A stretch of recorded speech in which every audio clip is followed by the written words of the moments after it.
ارتضیٰ خان سیاہ شلوار قمیض میں ملبوس رضا خان کی حویلی میں داخل ہوا تھا۔ آ گیا میری جان کا ٹکڑا، میری جان۔ زاویار خان زادہ تیزی سے اس کی طرف بڑھتے ارتضیٰ خان کو اپنے سینے سے لگا گیا۔ لالا، ارتضیٰ خان مسکراتے زاویار خان کے سینے سے علیحدہ ہوا۔ التمش، اب میرے حلق سے اتریں گے یہ سالم دمبے، اب مزہ آئے گا فائرنگ کا، پہلے تو یہ مہندی پھیکی تھی۔ زاویار خان زادہ چیختے ہوئے آسمان میں فائرنگ کرنے لگا۔ ارتضیٰ خان اور باقی سب ہنس پڑے تھے۔ ارتضیٰ خان میں زاویار خان کی جان بستی ہے، یہ سب جانتے تھے۔ ارتضیٰ خان نے التمش خان زادہ سے بندوق پکڑتے ہوائی فائرنگ کرنا شروع کی۔ زاویار خان زادہ بھی تڑا تڑ فائرنگ کر رہا تھا۔ لان میں میوزک بھی اب زور و شور سے چلنا شروع ہو گیا تھا۔ ادھر کوئی عورت کا کام نہیں تھا، صرف مرد حضرات تھے، نہ کوئی عورت آنے کا سوچ سکتی تھی۔ یہ شکل میلہ صبح تک چلنا تھا۔ داور خان، رقص کا کوئی بندوبست نہیں؟ زاویار خان زادہ نے داور کو آنکھ ماری تھی۔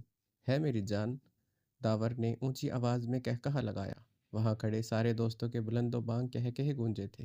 لالا، ارتضیٰ خان نے چھنپتی نگاہوں سے زاویار خان زادہ کو دیکھا۔ زاویار خان زادہ نے ارتضیٰ خان کے سرخ چہرے کو دیکھتے کہا لگایا، رقص دیکھنے میں کیا حرج ہے؟ تیرے سامنے ان عورتوں کو کبھی غلطی سے بھی ٹچ نہیں کیا۔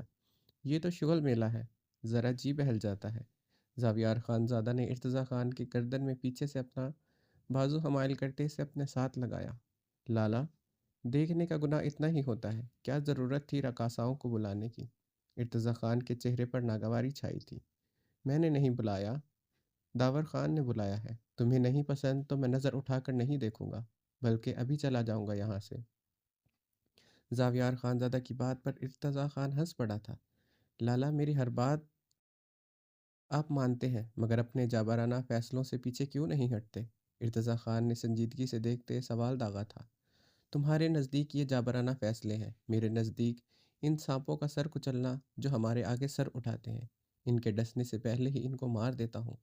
کیا غلط ہے اس میں؟ جو غلطی کرتا ہے اسے سزا نہ دوں تو وہ بار بار غلطیاں کریں گے، اور ان لوگوں کی یہ غلطیاں زاویار خان زادہ کو کمزور کرتی ہیں، اور میں کمزور نہیں ہونا چاہتا۔ میں نے کبھی کسی بے گناہ کو سزا نہیں دی، جو گناہ کرتا ہے اسے میں معاف نہیں کرتا۔ زاویار خان زادہ کی سرشت میں معافی اور رحم شامل نہیں ہے۔ زاویار کرخت لہجے میں بولتے ارتضیٰ خان کو دیکھ رہا تھا، جو روز کی طرح زاویار خان زادہ کی کسی بات پر متفق نہیں ہو رہا تھا۔ مجھے اتنا بتاؤ، کوئی ہمیں نقصان پہنچائے میں خاموش رہوں؟ زاویار خان زادہ بیڑوں کے چھتے میں جیسا ہے جو کسی کو کچھ نہیں کہتا، اپنی جگہ پر چٹا اپنا کام کرتا رہتا ہے، مگر غلطی سے کوئی اس چھتے کو ہاتھ لگاتا ہے تو بھیڑوں کا چھتا اسے نہیں چھوڑتا، جس نے اسے ہاتھ لگانے کی غلطی کی ہو۔ شروعات ہمیشہ سامنے والا کرتا ہے، مگر اسے ختم زاویار خان زادہ کرتا ہے۔ اب اختتام سانسیں کھینچ کر کرنا ہو یا اپنے پیروں پر گروا کر اپنے تلوے چٹوانا ہو، یہ سامنے والے کے گناہ پر ڈیپینڈ کرتا ہے۔ زاویار خان زادہ اس کے گناہ کی کتنی سزا دیتا ہے؟ زاویار خان زادہ نے ہنکارا بھرتے لہجے میں بولتے اپنی ہلکی گھنی پیٹ پر ہاتھ پھیرا تھا۔ اس کے لہجے میں غرور اور تنتنا تھا، چہرے پر چٹانوں کی سختی تھی۔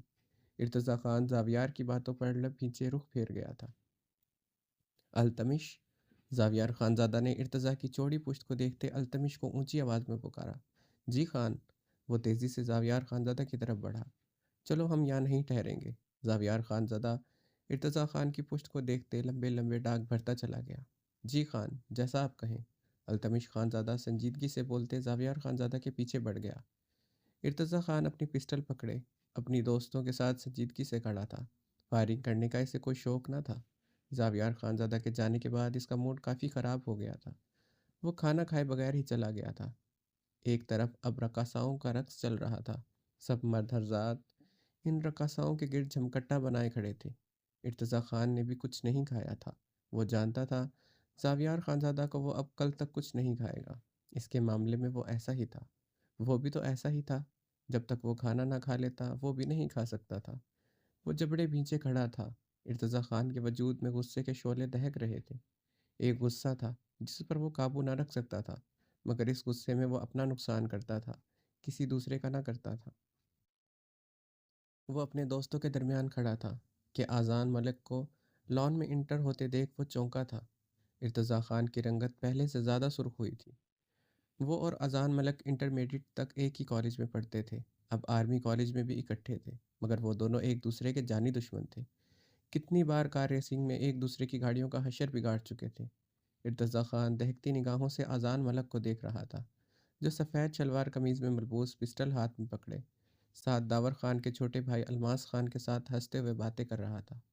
اپنے اوپر کسی کی نگاہوں کی تپش محسوس کرتے اذان ملک کی نگاہیں سامنے کی طرف اٹھی تھی۔ ارتضیٰ خان کو دیکھتے اذان ملک کی آنکھوں میں چنگاریاں سی پھوٹی تھی۔ دونوں ایک دوسرے کو اب خون خار نگاہوں سے دیکھ رہے تھے۔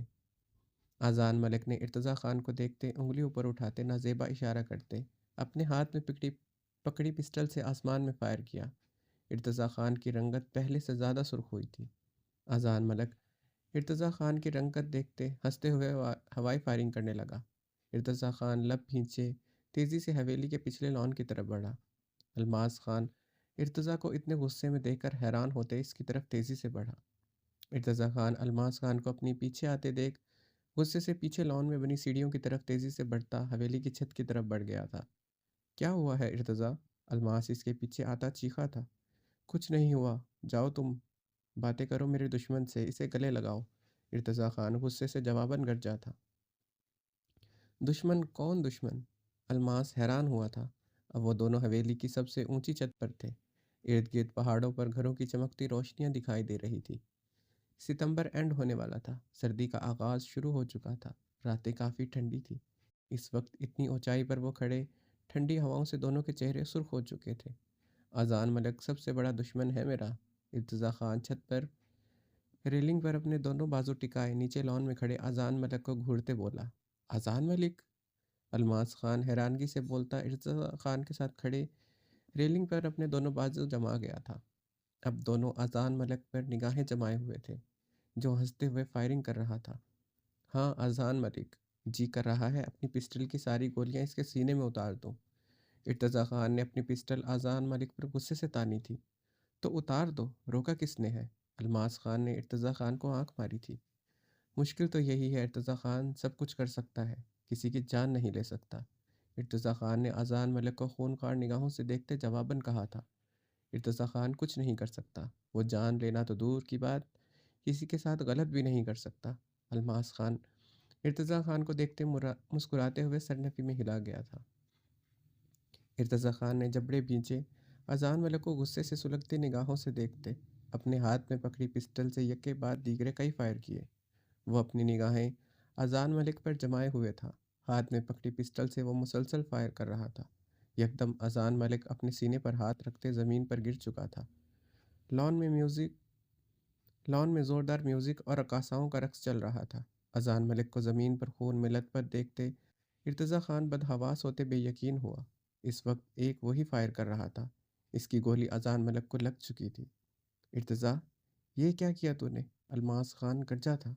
میں نے نہیں کیا، میں نے اسے نہیں مارا، ارتضیٰ خان بدحواس ہوتے بولا۔ تو نے نہیں کیا؟ تیرے ہاتھوں میں پسٹل تھی، تو اسے مارنا چاہتا تھا، ہمارا مہمان تھا وہ۔ الماس خان چیختے ہوئے نیچے کی طرف بھاگا۔ ارتضیٰ شاکنگ ہوتے سٹل وہیں پر کھڑا پتھرائی نگاہوں سے اذان ملک کو زمین پر خون میں لت پت پڑا دیکھ رہا تھا۔ عائش گلاس ونڈو سے اذان ملک کو گولی لگتا دیکھ چکی تھی۔ وہ بھاگتے ہوئے باہر کی طرف بڑھی۔ عائش، تم اس حلیے میں باہر کہاں جا رہی ہے؟ خائستہ نے داخلی دروازے کے پاس اس کا ہاتھ پکڑا تھا۔ You guys are bloody creepy, وہ حلق کے بل چیخی تھی۔ خائستہ کو دھکا دیتے وہ داخلی دروازے کو کھولتے باہر تیزی سے بھاگی تھی۔ وہ بھاگتے ہوئے حویلی کے بڑے سے لان میں داخل ہوئی۔ ہٹو یہاں سے، وہ چیختے ہوئے مردوں کو ہاتھوں سے دھکیلتی آگے بڑھی۔ وہاں کھڑے بہت سے مرد حیران ہوتے پیچھے ہوئے تھے۔ داور خان اپنی مہمان عورت کو وہاں دیکھتے لب بھینچ گیا تھا۔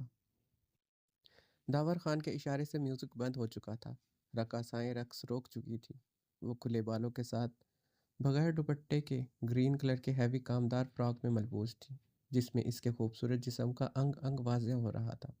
بہت سے مرد اسے رقاصہ سمجھ رہے تھے، کیونکہ وہاں کی عورت مر سکتی تھی، اتنے مردوں کے درمیان نہیں آ سکتی تھی، وہ بھی اسی حلیے میں تھی۔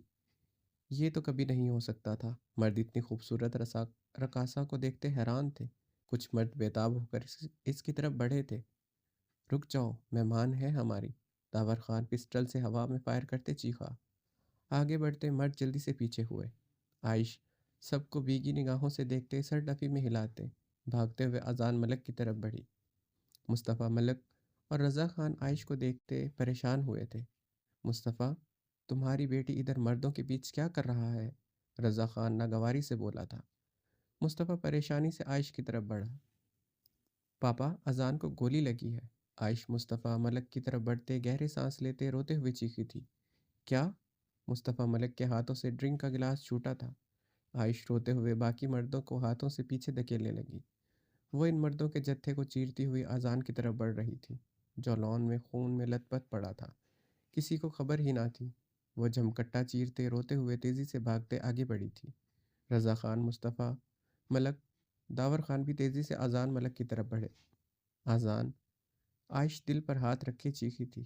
اس کا خون لال اس کا خون لان کو سرخ کر چکا تھا۔ مصطفیٰ ملک اذان کو خون میں لت پت دیکھتے دل پر ہاتھ رکھتے لڑکھڑائے تھے۔ رضا خان جلدی سے انہیں تھام گیا تھا۔ اذان! عائش زمین پر بیٹھتے اذان ملک کا سر اپنی گود میں رکھتے روتے ہوئے چیخی تھی۔ آنکھیں کھولو اذان! وہ اس کا گال تھپ تھپاتے ہوئے ہذیانی چیخ رہی تھی۔ ایمبولینس کو بلاؤ فوراً! داور خان نے اذان ملک کی طرف بڑھتے بیٹھتے ہوئے اذان ملک کی دھڑکنیں چیک کرتے چیختے ہوئے کہا۔ ارتضیٰ خان بھاگتے ہوئے نیچے آیا تھا، پسٹل ابھی تک اس کے ہاتھ میں پکڑی تھی۔ وہ پتھرائی کیفیت میں اذان کو دیکھ رہا تھا۔ میں نے نہیں مارا اسے، میں نہیں مارنا چاہتا تھا اسے، میں نے ہوائی فائرنگ کی تھی۔ ارتضیٰ خان بدحواس ہوتے پسٹل زمین پر پھینکتے اپنے بال مٹھیوں میں جکڑتے ہوئے چیخا تھا۔ عائش نے روتے ہوئے ارتضیٰ خان کو دیکھا تھا۔ دوسرے لمحے اس نے اٹھتے ہوئے ارتضیٰ خان کے چہرے پر تھپڑوں کی بارش کر دی تھی۔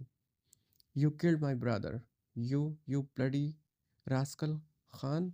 وہ ارتضیٰ خان کا گریبان پکڑے چیخی تھی۔ یہ دیکھتے رضا خان اور داور خان پریشان ہوئے تھے۔ وہ زاویار خان زادہ کے بھائی کو سب کے سامنے تھپڑ مار چکی تھی۔ ارتضیٰ خان نظریں جھکائے کھڑا تھا۔ کیسے کر سکتے ہو تم؟ عائش ملک نے ارتضیٰ خان کا گریبان جھنجھوڑتے ہوئے چیختے ہوئے پوچھا۔ داور، اس کو اندر لے جاؤ! رضا خان یہ دیکھتے غصے سے بولے تھے۔ کہاں ان کے ہاں عورتیں اس طرح کے لباس میں سب کے سامنے اس طرح تماشا کرتی تھی؟ وہ زاویار کے بھائی پر ہاتھ اٹھا چکی تھی۔ رضا خان پریشان ہوا تھا۔ زاویار خان زادہ کی پاور سے واقف تھا وہ۔ مرتضیٰ ملک خان بدحواس سے اذان ملک کے پاس بیٹھا، اس کا سر اپنی گود میں رکھے ہوئے تھا۔ جوان بیٹا خون میں لت پت بے سدھ پڑا تھا۔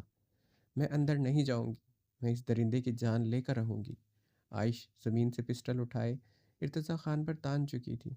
اس کو روکو، زاویار خان زادہ کا بھائی ہے یہ، اسے کچھ ہو گیا زاویار خان زادہ آگ لگا دے گا تمہاری حویلی کو۔ رضا خان! بہت سی آوازیں گونجی تھیں۔ مرد حضرات حیرانگی سے اتنی نڈر عورت کو دیکھ رہے تھے۔ وہ جس طرح کے حلیے میں کھڑی تھی، یہ بھی حیران کن تھا۔ اوپر سے وہ بلا کی خوبصورت تھی۔ سامنے کھڑا انسان اس ظالم زاویار خان زادہ کا بھائی ہے۔ یہ سنتے عائش ملک پاگل ہوئی تھی۔ تم اپنے بھائی جیسے ہی ہو، سنا تھا، بالکل ٹھیک سنا تھا۔ وہ جابر ظالم بغیرت ہے۔ وہی ظالم جابر بغیرت! وہ حلق کے بل چیختے ہوئے ارتضیٰ خان کے سینے پر اپنی پسٹل کی نوک کا دباؤ بڑھا گئی تھی۔ جان سے مار ڈالوں گی تمہیں میں! عائش ملک نے چیختے ہوئے پسٹل کے ٹریگر پر انگلی کا دباؤ بڑھایا۔ ارتضیٰ خان سر جھکائے کھڑا تھا، وہ حرکت بھی نہیں کر رہا تھا۔ داور خان عائش سے پسٹل چھینتے ہوئے عائش کی کلائی پکڑے اندر کی جانب بڑھا۔ چھوڑو مجھے! نہیں چھوڑوں گی میں ان زمینی خداؤں کو، ان بغیرت خان زادوں کو، اس ذلیل زاویار خان زادہ کے ذلیل بھائی کو! میرے اذان کو مار دیا! وہ چیختے ہوئے داور خان کے ساتھ گھسٹتی جا رہی تھی۔ زاویار خان زادہ کے خلاف پہلی بار کسی نے یوں آواز اٹھائی تھی، اسے یوں گالیاں دی جا رہی تھی۔ اس کے علاقے میں ایک عورت تھی، اسے گالی دے رہی تھی۔ اور یہاں جو کچھ ہوا اس کی ویڈیو بنتی زاویار خان زادہ تک بھی پہنچ چکی تھی۔ اذان کو گاڑی میں ڈالو، پتہ نہیں ایمبولینس کب آئے۔ رضا خان! مصطفیٰ ملک کی بھیگی آواز پر رضا خان نے اپنے گارڈ کو اشارہ کیا۔ اذان ملک کی سانسیں ابھی تک چل رہی تھی۔ پاسٹ! حاکم خان کی بڑی سی گاڑی اس کے بنگلے میں داخل ہوئی تھی۔ وہ 1 مہینے بعد رقیہ خانم اور حیدر خان سے ملنے گیا تھا۔ 2 دن بمشکل ادھر گزرے تھے۔ وہ پھر سے اپنے بنگلے میں موجود تھا، جہاں اس کی محبت، اس کی زندگی رہتی تھی۔ اس کی سانسوں کا دار و مدار ہی رائنا خان کے گرد گھومتا تھا۔ حاکم خان اس وقت سیاہ شلوار قمیض میں ملبوس تھا، سیاہ شال کندھوں پر ڈالی۔ اس کی وجہ بلند قد و قامت پر باروب پرسنالٹی پر چار چاند لگائے ہوئے تھی۔ وہ اپنی گھنی مونچھوں پر ہاتھ پھیرتے اپنے بھاری قدموں کی دھمک لیے اندر کی جانب بڑھا۔ وہ اپنے کمرے کا دروازہ کھولتے اندر داخل ہوا۔ وہ کمرے میں کہیں نہیں تھی۔ وہ واش روم کی طرف بڑھا ہی تھا کہ رائنا خان واش روم سے نکلی تھی۔ حاکم خان کو دیکھتے اس کی رنگت فک ہوئی تھی۔ وہ اپنے ہاتھ جلدی سے پیچھے کی طرف لے گئی تھی۔ حاکم خان کی زیرک نگاہوں نے اس کی زرد رنگت ہوتے اور ہاتھ کو پیچھے لے جاتے دیکھ لیا تھا۔ وہ اس وقت ریڈ کلر کی شارٹ سی فراک میں ملبوس تھی، جس کے نیچے ریڈ ٹائٹس پہن رکھی تھی۔ سنہری سلکی بال کھلے ہوئے تھے۔ یہ سارے ڈریسز حاکم خان خود اس کے لیے لے کر آیا تھا۔ حاکم خان کی گہری نگاہوں نے اس کا بھرپور جائزہ لیا تھا۔ رائنا خان حاکم خان کو دیکھتے پیچھے کی طرف قدم بڑھا گئی تھی۔ اسے یوں پیچھے کی طرف قدم بڑھاتے دیکھ حاکم خان کے گلے میں گلٹ سی ابھر کر معدوم ہوئی تھی۔ وہ اس کے قریب آنے پر یوں ہی کرتی تھی۔ ایک بیڈ پر اس کے اتنے قریب ہوتے اس سے صدیوں کے فاصلے پر ہوتی تھی۔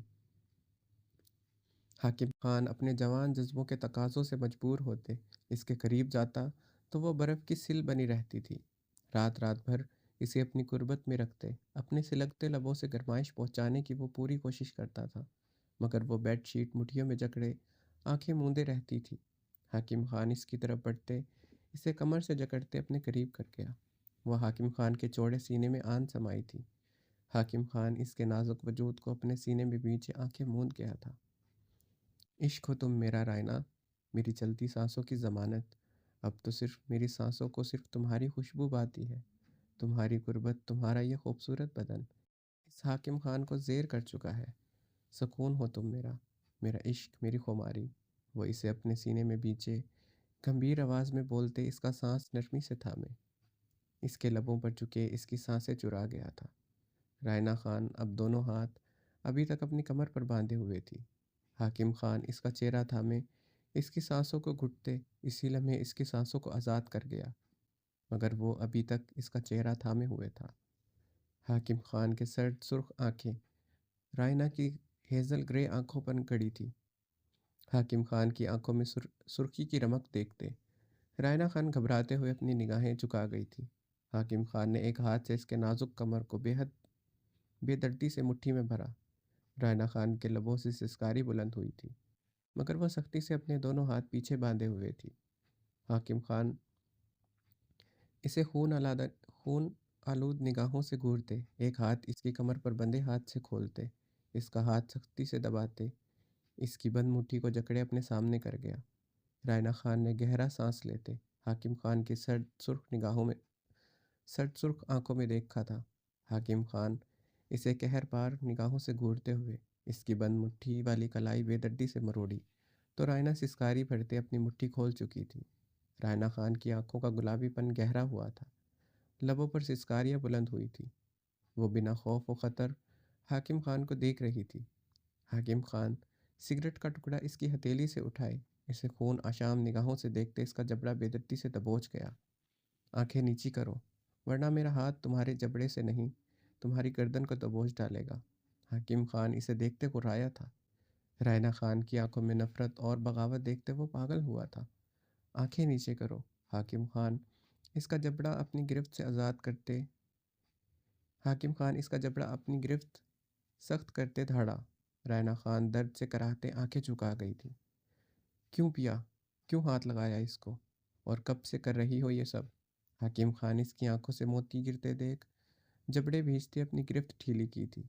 بولو، جواب دو، ورنہ آج میرا وہ قہر اور جبر دیکھو گی جو آج تک میں نے تمہیں نہیں دکھایا۔ حاکم خان پھر سے پاگل ہوتا اس کی گردن دبوچ گیا تھا۔ وہ اسموکنگ کر رہی تھی، وہ غصے سے دہکتے پاگل ہو رہا تھا۔ آج ہی کی ہے پہلی مرتبہ۔ رائنا اپنی گردن حاکم خان سے چھڑوانے کی ناکام کوشش کرتے بمشکل سانس لیتے بولی تھی۔ کیوں؟ حاکم خان نے دھاڑتے ہوئے اس کی گردن پر اپنے ہاتھ کا دباؤ بڑھایا تھا۔ وہ غم غلط کرنے کے لیے جو آپ کے تواسط سے میں اپنے بابا، لالا اور اپنی اشال کو دے چکی ہوں۔ اگر آپ یہ سگریٹ پی سکتے ہیں تو میں کیوں نہیں حاکم خان؟ رائنا خان اپنا ہاتھ چھڑواتے ہذیانی ہوتی ٹوٹے لفظوں سے دبی آواز میں چیخی تھی۔ جو میں کروں گا وہ کرو گی؟ میرے مقابل آؤ گی؟ وہ اس کی گردن چھوڑتے ہوئے اسے بیڈ پر بے دردی سے پٹک گیا۔ رائنا خان اوندھے منہ بیڈ پر گری تھی۔ حاکم خان نے سائیڈ ڈرائرز کھولتے، اپنے سگریٹ کے تمام پیکٹ نکالتے انہیں ڈسٹ بن کی نظر کیا۔ رائنا خان سیدھے ہوتے حاکم خان کو دیکھ رہی تھی، جو ڈرائر سے تمام اخبارات نکالتے انہیں ڈسٹ بن میں پھینک رہا تھا۔ حاکم خان نے لائٹر سے شعلہ دکھاتے ان اخباروں کو آگ لگاتے ڈسٹ بن میں پھینکا۔ ڈسٹ بن میں جلتی آگ کو دیکھتے رائنا خان پیچھے کو ہوتے کراؤن کے ساتھ ٹیک لگا گئی تھی۔ آئندہ تم نے کچھ بھی ایسی ویسی حرکت کی تو میں تمہارے وجود کو آگ لگا دوں گا، یاد رکھنا تم۔ حاکم خان نے اس کی طرف بڑھتے اس کے گرد کراؤن پر ہاتھ رکھتے اس کی ہیزل گرے آنکھوں میں آنکھیں گاڑے سے گراتے ہوئے دھمکی دی، لگا دیں حاکم خان، مجھے خدا کا واسطہ ہے، ورنہ میں جس آگ میں جل رہی ہوں آپ کو بھی جلا دوں گی۔ وہ حاکم خان کا گریبان جکڑتے اس کی آنکھوں میں اپنی ہیزل گرے گلابی ہوتی آنکھیں گاڑ چکی تھی۔ کیا کرو گی؟ کیسے جلاؤ گی مجھے؟ وہ سرد لہجے میں گراتے اس کے بال مٹھیوں میں دبوچ گیا تھا۔ سوچ سمجھ کر بکواس کرنا، اگر تمہارے لبوں نے اس اون کا نام لیا، خدا کی قسم آج تمہارا وہ حال کروں گا تم ترس کھاؤ گی خود پر۔ حاکم خان کی گراہٹ میں آنچ دیتی چبھن تھی۔ وہ اسے تڑپانے کے لیے اس ایک مہینے میں کتنی بار اون کا نام لے چکی تھی، جسے وہ اس کی ذہنی کیفیت کو سمجھتے بہت مشکل سے برداشت کرتا آ رہا تھا۔ جانتا تھا وہ محبت اس سے کرتی ہے، اون اس کی زندگی میں کبھی نہیں تھا، مگر رائنا خان کے لیے اس کی پوزیسو نیچر یہ سب کچھ برداشت نہیں کر پا رہی تھی۔ وہ گھنٹوں جلتے اس کی باتوں کو سوچتے خود کو تکلیف دیتا رہتا تھا، مگر اب بہت ہو گیا تھا۔ اس کی مردانہ انا غیرت جوش مارتے مقابل کی جان لینا چاہ رہی تھی۔ طلاق دے دے مجھے حاکم خان، مجھے میرے بابا دادا جان کے پاس واپس جانے دیں۔ رائنا خان روتے ہوئے اس کے آگے ہاتھ جوڑ گئی تھی۔ رائنا کے مطالبے پر حاکم خان کی سانسوں میں تندور دہکا تھا۔ وہ اس کے بالوں پر اپنی گرفت سخت کیے اسے سرخ آنکھوں سے دیکھ رہا تھا۔ تمہارے بابا لالا اب تمہیں نہیں اپنائیں گے، پھر کہاں جاؤ گی؟ تمہیں سڑکوں کی زینت بنانے کے لیے تمہیں طلاق دے دوں؟ حاکم خان نے ضبط سے سوال کیا۔ کیوں نہیں اپنائیں گے؟ آپ نے کہا تھا نکاح پاک رشتہ ہوتا ہے، وہ ہمیں معاف کر دیں گے، ہمیں اپنا لیں گے، اب کیوں نہیں اپنائیں گے؟ رائنا خان حاکم خان کی شرٹ مٹھیوں میں جکڑتے سسک پڑی تھی۔ رائنا، تمہیں تمہارے بابا یا لالا اپنائیں یا نہیں، مگر ایک بات یاد رکھنا، تمہیں کبھی طلاق نہیں دوں گا۔ تم صرف میری ہو تم، صرف حاکم خان زادہ کی۔ میں تمہیں موت کی نیند سلا سکتا ہوں، مگر تمہارے مرنے کے بعد بھی تم پر کسی کی نگاہ نہیں پڑنے دے سکتا۔ تمہیں آزاد کروں گا یہ بھول جاؤ تم۔ حاکم خان ایک ایک لفظ پر زور دیتے گرایا تھا۔ میں نہیں رہوں گی یہاں حاکم خان، میں جاؤں گی اپنے لالا بابا کے پاس۔ مجھے قید کر کے رکھا ہے نا یہاں، کھلے آسمان کے نیچے جانے کی بھی مجھے اجازت نہیں۔ 24 گھنٹے آپ کی ہائر کردہ گارڈز میرے ساتھ ہوتی ہیں، میں بھاگ کر دکھاؤں گی آپ کو۔ رائنا حاکم خان کا گریبان جھنجھوڑتے ہوئے چیخی تھی۔ گولی مارنے کا حکم دیا ہے میں نے انہیں، تمہیں ایک قدم آسمان کے نیچے پڑے گا، تمہارا سینہ گولیوں سے چھنی کر دیں گے۔ دکھانا بھاگ کر اب تم مجھے، میں بھی دیکھتا ہوں کیسے قدم رکھتی ہو تم اس چار دیواری کے باہر۔ وہ حلق کے بل چیختے اس کے بال چھوڑتے اسے بے دردی سے بیڈ پر دھکیل گیا تھا۔ بھاگوں گی، ہر حال میں بھاگوں گی۔ بابا لالا نے نہ اپنایا تو اون خانزادہ کے پاس جاؤں گی، آپ سے بدلہ لینے کے لیے وہ مجھے ضرور اپنائے گا۔ جس طرح اس کی عزت اچھالی اب آپ کی بھی اچھلے گی جب حاکم خان کی بیوی اس کے پاس ہوگی۔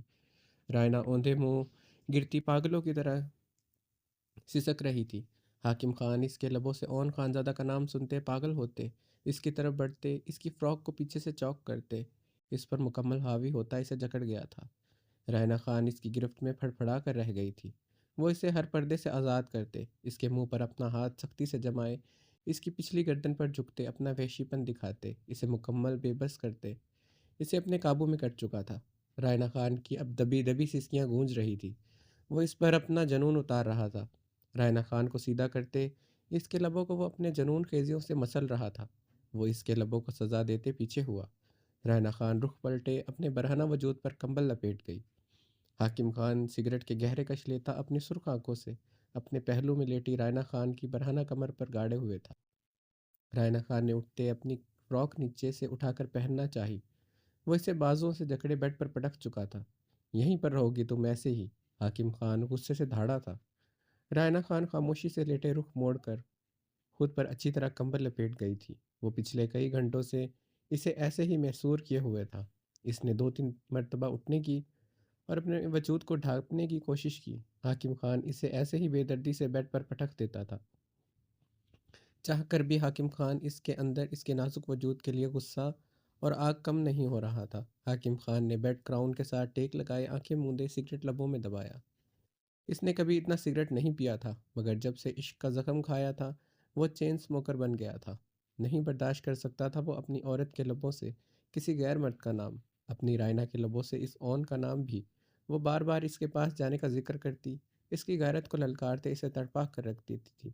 وہ چاہ کر اس عورت کی جان نہ لے سکتا تھا، بہت زیادہ عشق کرتا تھا۔ یہی عشق اس کے لبوں سے کسی مرد کا نام نہیں سننے دیتا تھا۔ اگر اس کے بابا لالا اشال زندہ ہوتے، وہ ہر ممکن کوشش کرتے رائنا کو ان سے ملواتا۔ اب وہ کیسے ان سے ملوا سکتا تھا یا اسے حویلی جانے دے سکتا تھا؟ وہ اگر سچ جان جاتی تو شاید اگلا سانس بھی نہ لے پاتی۔ حاکم خان اپنے بال مٹھیوں میں بے دردی سے جکڑے تھے۔ دل کر رہا تھا خود کی جان لے لے۔ اسے 1 مہینے میں رائنا خان اسے اس موڑ پر لے آئی تھی کہ وہ خود کو شاید گولی مار دیتا، مگر رائنا خان کو وہ اس بے درد دنیا کے حوالے نہیں کر سکتا تھا۔ باہر کی دنیا اسے بھنبوڑ کر رکھ دیتی، اور وہ اس کے مرنے کے بعد بھی اس اون یا کسی مرد کے پاس جائے یہ گوارا نہیں تھا۔ اب اس کے زندہ اور مردہ وجود پر صرف اس کا حق تھا، صرف حاکم خان کا۔ وہ گہری سانس لیتا، اس کے وجود سے کمبل اتارتے اس پر جھکا تھا۔ رائنا حاکم خان کے متروم گلابی آنکھوں سے دیکھتے اپنی نگاہیں پھیر گئی تھی۔ وہ اس کے اوپر جھکے بہت نرمی سے اس کی متروم آنکھوں پر باری باری لب رکھتے اس کے ہونٹوں کے زخم پر اپنے لب رکھ گیا تھا۔ مار ڈالو مجھے، یہ لو پکڑو پسٹل، اس کی گولیاں میرے سینے میں اتار دو رائنا۔ وہ وہ سائڈ ٹیبل سے پسٹل اٹھاتے اس کے ہاتھ میں تھما گیا تھا۔ رائنا نے پسٹل پکڑے حاکم خان کو دیکھا۔ چیمبر چڑھاتے، صرف ٹریگر دباؤ گی تو میں اگلا سانس نہیں لے سکوں گا، مگر یہ مت کرو میرے ساتھ، اس اون کا نام مت لیا کرو۔ تمہارے لبوں سے کسی غیر مرد کا نام سنتے موت سے زیادہ تکلیف ہے میرے لیے۔ وہ اس کے ہاتھوں میں پکڑی پسٹل کے ٹریگر پر انگلی رکھے اس کی انگلی کا دباؤ بڑھانے لگا۔ رائنا خان کی آنکھوں میں یہ دیکھتے خوف لہرایا تھا۔ وہ اس کے ہاتھ کو سختی سے جکڑے پسٹل کی نوک اپنے دل کے مقام پر رکھے اس کی آنکھوں میں دیکھتے ٹریگر پر اس کی انگلی کا دباؤ بڑھا رہا تھا۔ رائنا نے پوری قوت سے اپنا ہاتھ کھینچا۔ وہ اس کے ہاتھ پر اپنی گرفت مزید سخت کر گیا تھا۔ مارو رائنا، ورنہ کسی دن اس اون کا نام تمہارے لبوں سے سن کر یہ گولیاں تمہارے سینے میں چلا دوں گا۔ وہ کرب امیز لہجے میں گرایا۔ رائنا خان روتے ہوئے اپنا ہاتھ کھینچ گئی تھی۔ حاکم خان نے اسے سرخ آنکھوں سے دیکھتے پسٹل سامنے دیوار پر کئی فائر کیے۔ رائنا خان گولیوں کی گرج پر لرزتے چیختے ہوئے حاکم خان کے سینے میں سمائی تھی۔ حاکم خان آنکھیں میچے اسے خود میں سما گیا تھا۔ وہ اس کے نازک سے وجود کو اپنے اوپر کرتے اس کے برہنہ کندھوں کو چومتے اب نرمی سے چوم رہا تھا۔ رائنا خان اس کے سینے سے لپٹے ہوئے تھی۔ مجھے میرے بابا لالا اشال کے پاس جانا ہے، مجھے اپنے آری کے پاس جانا ہے۔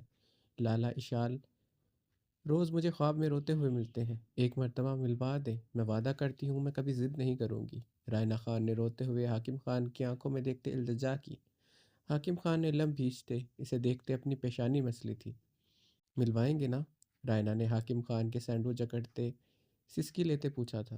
حاکم خان نہ چاہتے ہوئے بھی سر ہلا گیا تھا۔ رائنا خان بھیگی آنکھوں سے مسکراتے اس کے سینے سے لپٹی تھی۔ حاکم خان اس کے یوں لپٹنے پر بے یقین ہوا تھا۔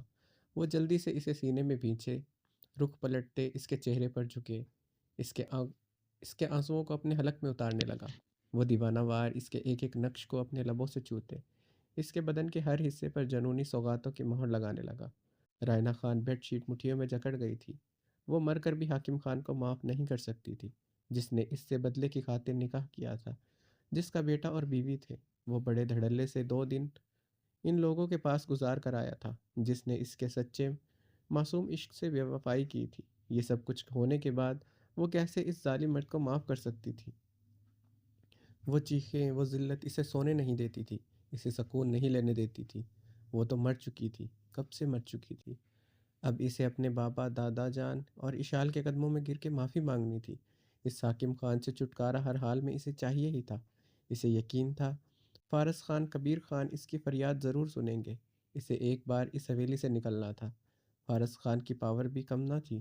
اگر حاکم خان شیر تھا تو اس کا لالا 1.25 شیر تھا۔ وہ بیڈ شیٹ مٹھیوں میں جکڑے اپنے لالا اور بابا کو یاد کر رہی تھی۔ حاکم خان دیوانوں کی طرح اس کے جسم کے ہر حصے کو اپنی زبان سے گیلا کر رہا تھا۔ وہ اس کے پیروں پر جھکا، اپنے دہکتے لب رکھتے اسے باور کروا رہا تھا وہ اس کے عشق میں پاگل ہے۔ ایک بار پھر وہ اس پر جھکے اس پر اپنی شدتیں نچھاور کر رہا تھا۔ کمرہ اس کی جنون بھری شدتوں سے لرز رہا تھا۔ وہ پاگل ہوتے رائنا خان کے ہاتھ اپنی کمر سے لپیٹے اسے دیوانہ وار چومتے، سرگوشیوں سے اپنی محبت کا یقین دلاتے، جیسے گڑ گڑا رہا تھا۔ رائنا خان آنکھیں موندے اپنی سسکاریوں پر قابو پاتے۔ حاکم خان کا جنون خود پہ برداشت کر رہی تھی۔ درخزئی بلو جینز اور بلو شرٹ میں دیکھتے عنایا حیران ہوئی تھی۔ آج کتنے مہینوں بعد وہ اسے شلوار قمیض کے علاوہ جینز شرٹ میں ملبوس نظر آیا تھا۔ لانچ کے صوفے پر بیٹھے اپنے پیروں میں شوز پہنے تھا۔ عنایا نے لانچ میں لگے وال کلاک کی طرف دیکھا، جہاں شام کے 6 بج رہے تھے۔ وہ اس وقت کہاں جا رہا تھا وہ حیران ہوئی تھی۔ درخزئی، عنایا اسے پکارتے اس کی طرف بڑھی تھی۔ وہ شوز پہنتے کھڑے ہوتے، اپنی طرف بڑھتی عنایا کو کھینچتے اپنی باہوں میں لیے اسے سینے سے بھیج گیا تھا۔ عنایا اس کی شرٹ سے اٹھتی محصور کن خوشبو سے مدہوش ہوئی تھی۔ وہ اس کے سینے سے لپٹے آنکھیں مون گئی تھی، اپنی دھڑکنوں کو درخزئی کے سینے کا حصہ بنتے محسوس کرتے عنایا گلاب کی طرح سرخ پڑتے اس کے ساتھ مزید شدت سے لپٹ رہی تھی۔ اے مس امریکن، کیا کر رہی ہو؟ وہ اسے خود سے دور کرتے ہنسا تھا۔ عنایا سرخ پڑتے اپنی حرکت پر نگاہیں چکا گئی تھی۔ میری جان، میری زندگی، میری سوائن، تم ہر پل میرے ساتھ لپٹی رہو، یہی تو میں چاہتا ہوں، مگر ابھی زیادہ قریب آئی تو غسل واجب کر دو گی۔ وہ اسے کمر سے جکڑے اپنے قریب کر گیا۔ عنایا کی رنگت مزید سرخ ہوئی تھی۔ کیا ہے نا وائفی، درخزئی خانزادہ تمہیں بہت شدت سے محسوس کرتا ہے۔ تمہیں سوچتے ہی میں خود پر قابو کھو دیتا ہوں۔ قریب آتی ہو تو مت پوچھو کیا حالت ہوتی ہے۔ وہ اسے کلائی سے جکڑے اپنے قریب کرتے بے باک شرارت کر گیا۔ عنایا کی آنکھیں پھٹنے کی حد تک کھلی تھی۔ وہ اس وقت سیاہ گاؤن ویلوٹ کی نائٹی پہنے ہوئے تھی۔ وہ اس کے گاؤن کی ڈوریاں کھولے بے باکی کی ہر حد پار کرتے اسے چھو رہا تھا۔ عنایا اس کی بے باکیوں پر حیران ہو رہی تھی۔ یہ اچانک اسے کیا ہو گیا تھا؟ وہ اسے دونوں کندھوں سے تھامے اس کی حیران آنکھوں میں جھانکتے بہت نرمی سے زمین پر بٹھاتا چلا گیا۔ عنایا درخزئی خانزادہ کی آنکھوں میں دیکھ رہی تھی۔ وہ اسے اب نرمی سے لانچ میں بچھی نرم گزار قالین پر لٹاتے اس پر جھکا تھا۔ درخزئی خانزادہ اس پر اپنا مکمل ویٹ ڈالے ہوئے تھا۔ وہ اس کا وزن سہن نہیں کر پا رہی تھی۔ وہ اس کی حالت خراب ہوتے دیکھ ہنسا تھا۔ پریکٹس کر لو جانے من، پوری رات میرا وزن سہنا ہے اب تمہیں، اس سرپیر خانزادہ کو سنبھالنا ہے تمہیں۔ وہ اپنے گھٹنے اسے بے باکی سے چھوتے اس کے ایک ایک نقش کو دیوانوں کی طرح چھو رہا تھا۔ اس کی پرتپش لمس کی بہجاڑ پر عنایا کی سانسیں تیز ہوئی تھی۔ وہ اس کے نقوش کو چومتے اپنی دہکتی سانسیں اس کے تپتے آرس پر چھوڑتے ہوئے گہری سانسیں لیتا عنایا کی آنکھوں میں اپنی آنکھیں گاڑ گیا تھا۔ وہ بھی گہری سانسیں لیتے اس کی آنکھوں میں آنکھیں گاڑے ہوئے تھی۔ دونوں کے لب ایک دوسرے کے لبوں سے ٹکراتے ایک دوسرے کو چھونے کے لیے بےتاب تھے۔ وہ دونوں ایک دوسرے کو دیکھتے بےتابی سے ایک دوسرے کے لبوں میں اپنے لب شدت سے پیوست کر گئے تھے۔ درخزئی دیوانوں کی طرح اس کے لبوں کو چومتے اس کی سانسیں چرا رہا تھا۔ وہ بھی درخزئی کی آستینوں کو مٹھیوں میں جکڑے درخزئی کے لبوں کو چوم رہی تھی۔ وہ دونوں اتنے مہینوں کا جنون اتار رہے تھے جیسے کتنے لمحے کتنا وقت گزر گیا تھا وہ نہیں جانتے تھے، مگر ایک دوسرے کی سانسیں وہ شد و مت سے کھینچ رہے تھے۔ کتنی ہی دیر بعد درخزئی خانزادہ نے اس کے لبوں کو آزاد کیا۔ اس کی نازک بیوی کی سانسیں اب مدھم پڑ رہی تھی، اس لیے درخزئی خانزادہ نے اسے آزاد کر دیا۔ اب دونوں ایک دوسرے کو دیکھتے اپنی بے ترتیب سانسیں درست کر رہے تھے۔ عنایا اس کی آستین کو جکڑے رو رہی تھی۔ وہ کتنے مہینوں بعد اس کے قریب آیا تھا۔ یہ دوسری ڈیپ کس تھی جو نکاح کے بعد اس نے کی تھی۔ اپنی زبان باہر نکالو مائی سوین، وہ بھیگی آواز میں بولا تھا۔ کیوں؟ عنایا نے ہچکی لی۔ دیکھنا چاہتا ہوں یہ کتنی کالی ہے۔ کل تم مجھ کو بددعا دو، مجھے یہ ڈر نہ ہونا چاہیے کہ تمہاری بددعا مجھے لگ نہ جائے، اس لیے تمہارا دل کم سے کم دکھاؤں گا۔ عنایا اس کی بات پر روتے ہوئے ہنس پڑی تھی۔ اس کے ادا کیے ہوئے یہی جملے یاد آئے تھے جب نکاح کے بعد اس نے یہ سب کہا تھا۔ عنایا نے روتے ہوئے اپنی زبان باہر نکالی۔ وہ ہنستے ہوئے اس کی زبان کو اپنے دانتوں سے جکڑے پھر سے اس کی سانسوں کو گھونٹ گیا تھا۔ کہانی جاری ہے، اس کا بقیہ حصہ آپ اگلی قسط میں پڑھیں گے، اور اگر آپ کو یہ کہانی اچھی لگ رہی ہے تو اسے اپنے دوستوں کے ساتھ شیئر کریں اور لائک ضرور کیا کریں۔ آپ ویوز اتنے زیادہ ہوتے ہیں لیکن لائکس بہت کم ہوتے ہیں، اور کمنٹ کر کے بتائیں کہ آپ کو وائس اوور کیسی لگ رہی ہے، تاکہ میں جلد سے جلد ایپیسوڈ ریکارڈ کر کے آپ تک پہنچا سکوں۔ ملتے ہیں اگلی قسط میں، اپنا بہت سارا خیال رکھیے گا۔ اللہ حافظ۔